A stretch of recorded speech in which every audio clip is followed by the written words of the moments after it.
Welcome back to the channel. Today let's discuss whether or not the 380 ACP is adequate for self-defense. There are of course individuals who insist that a 380 is just too small of a caliber to use for self-defense.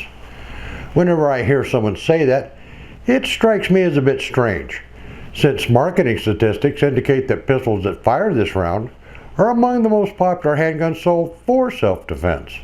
Modern advancements in ammunition technology have certainly benefited a number of smaller calibers like the 380 Auto. With some of today's high-performance defense ammo, the 380 really isn't giving up that much to the 9mm. You know, I've said this before. The biggest drawback I see with modern 380s is the market trend towards smallness. Unfortunately, a lot of 380s being manufactured today have given up many of the same features they once shared with larger caliber handguns.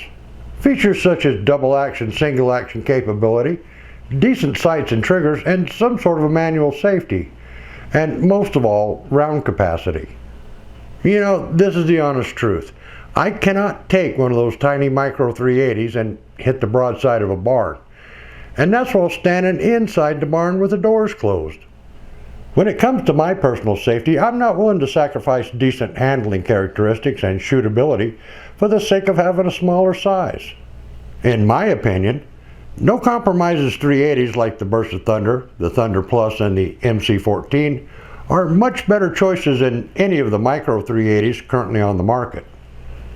Although I don't actually have either one on hand, the Beretta 84F and the Browning BDA are also no compromises 380s.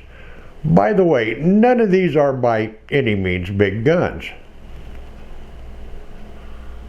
They are a bit larger than what most people think of as a true pocket pistol, but are still quite easy to conceal inside the waistband or a coat pocket.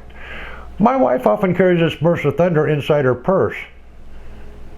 As with any handgun, putting rounds on target is what counts. It's not the size of the caliber that matters nearly as much as your ability to shoot it effectively.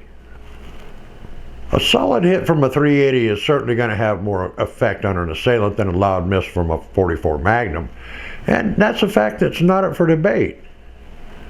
380s in this size range are much easier to shoot accurately compared to most micro-sized pistols. They also tend to be more reliable, which is a good quality to have for any firearm you intend to use for self-defense.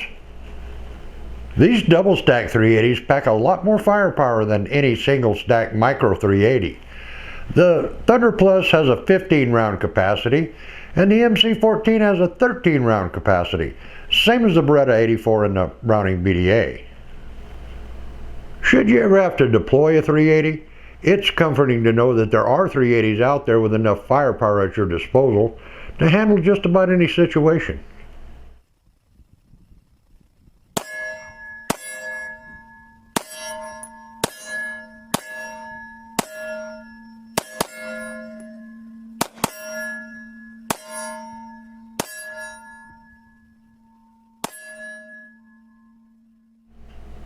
If a 380 is what you decide on, just be sure it functions reliably with the ammo you've chosen to carry in it.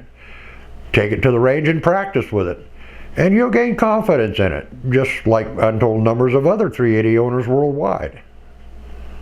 Well, that pretty much sums up my thoughts on the 380 ACP for self-defense. Until next time, practice often, shoot straight, and thanks for stopping by.